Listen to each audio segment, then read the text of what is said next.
high school, I would scream across the whole parking lot, "Fucking A!" And you know what? That person would scream back to me, "Fucking A!"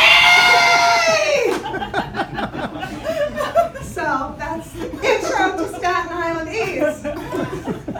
If I were to go to a delicatessen on Staten Island, which we call deli or pork stores, I don't know why they call them pork stores, but they do. They have big pigs like out in front and everything. I would order some gabagool. You know, what is gabagool? You probably heard The Sopranos talking about it. I actually just looked it up. I have no idea what it was because I'm a vegetarian. But it's pork shoulder. Ew. Anyway, gabagool, gabagool, gabagool. Okay, what else about Staten Island? If I were at Staten Island now, or on Staten Island as we say, because it is an island, if I were listening to any music, I'd be listening to the Wu-Tang Clan! Because Wu-Tang, guys.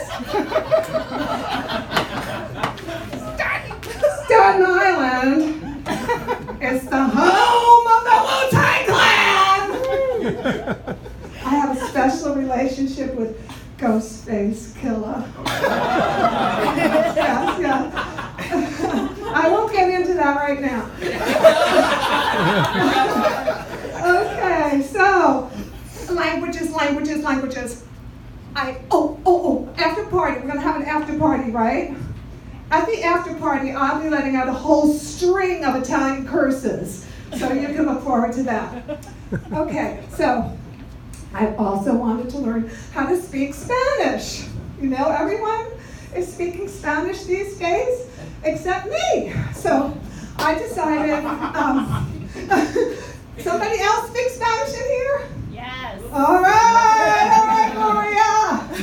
So anyway, I didn't want to pay any money to learn. So I just decided to get this free app that my son told me about. My son is a millennial. Yeah, they know everything about free apps. It's amazing. I'm on Instagram. I got, what else?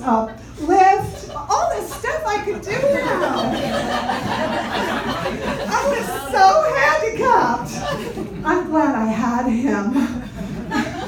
So anyway, he told me about this app, Duolingo. And you know, it's a real cute little app. It's this little green owl logo. And, you know, I have this special place in my heart for little owls. You know, I just love nocturnal predators who hunt baby bunnies by moonlight, swoop down, gobble them up, and then regurgitate their bones in the morning. I mean, I could embrace the dark side of owls. I don't have to be so fucking cute and sweet all the time.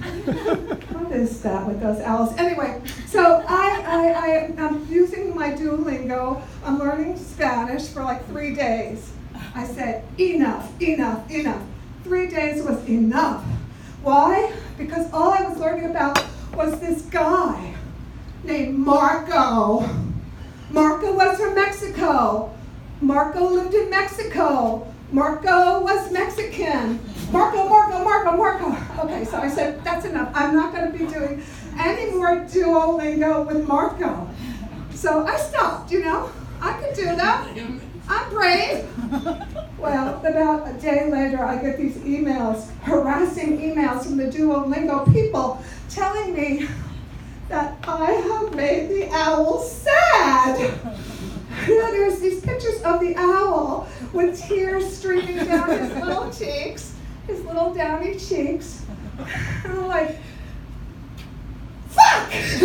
I was not put on this earth to make owls cry. So I said, I'm going to write to these Duolingo people. So I write them a letter. I said to them, Duolingo people, may I go stick with your program if you weren't like so anal about Marco just living in Mexico and that's about it. I mean, where did he live? I mean, did he live in Guadalajara? Did he live in Oaxaca? Did he live in Tijuana?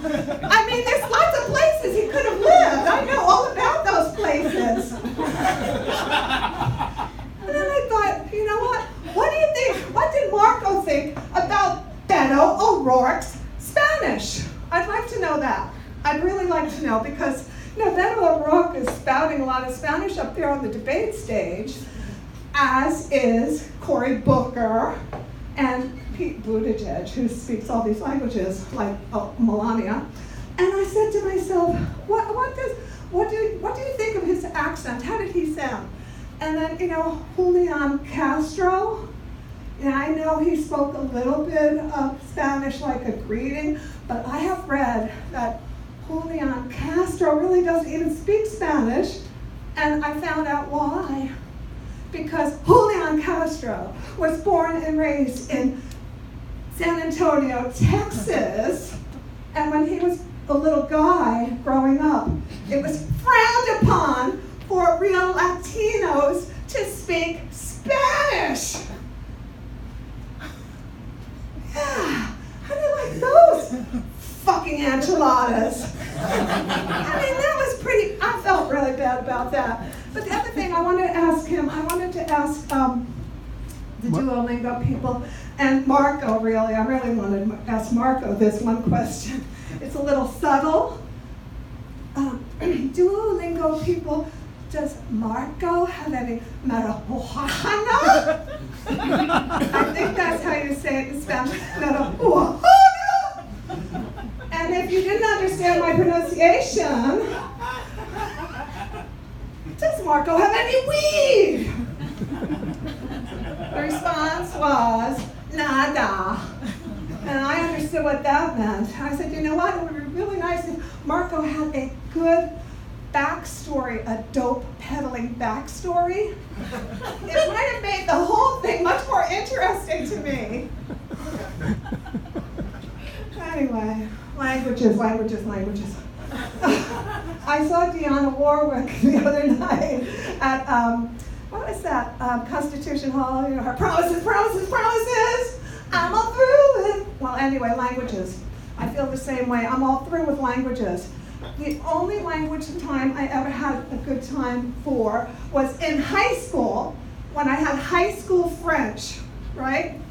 Well, I have to tell you though, I only learned to say like 2 or 3 sentences in my high school French class, but it was so much fun. We really had a good time learning those sentences. It was called the ALM method, and that means the audio-lingual method. And I can't really figure out if it sounds too clinical or just like a little dirty. Audio-lingual method. French are sexy, let's face it. So anyway, I learned how to say these random sentences that are totally useless, like, I am looking for a hairpin salesman in Belgium. Wow, okay, that's very useful in the United States of America. And how about this one? That would not prevent me from building a chateau on the coast of Chamonix. That was another sentence. But you know what my friends and I did? We were very creative. We went to Catholic school. We were bad. We were creatively bad. So we made up these little like dances to the song so we could memorize them better, using our left brain and our right brain, therefore memorizing things. The nuns wouldn't kick us out. We were able to stay. So we did these songs. One of them is about that chateau one. I practiced it in front of this guy at Paul's. You know Paul's, the pastry shop? So I said to him my sentence, and it was in French. I said to him, "Ça ne m'empêcherait pas de faire bâtir une maison de côté de Chamonix." And And he was like, oh my God! He said to the customers, you know what she just said? She just said that she would not be prevented from building a mansion on some coast in France. And everybody was like, oh yeah, very nice. Whatever. All right, can we just buy our fucking Napoleons now? And I am going to share this little song phrase with you. This is where we do the improv stuff together, okay? So I am going to be the person who's singing the song, Ça ne m'empêcherait pas. You are going to do little backup vocals for me. You're more than welcome to come up behind me. You can stay where you are. You know, I did improv. I know all about the Harold. Think about this as the group scene, okay? We're in one big group scene together. Oh, it's so much fun, right, Pete? Yep. Pete and I are on the same show. Okay, so I won't make you come up. All right, I know, you're tired. It's hump day for Humpprov. All right, so you're going to have to say, it's hump day for Humpprov. That got a big laugh. It's hump day. Wow. Hump day from improv. All right, so I'm going to do the sound of my picture. Paul, you're going to do la la la la la la la la la la la la. Can everyone sing along with me for that part? La la la la la la la la la la la. Okay, I'll sing the first part. You just come in on the second part.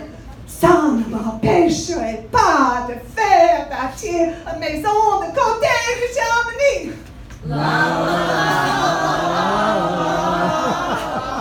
One more time.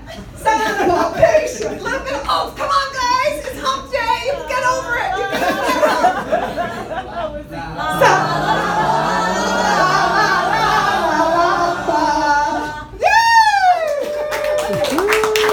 Yay!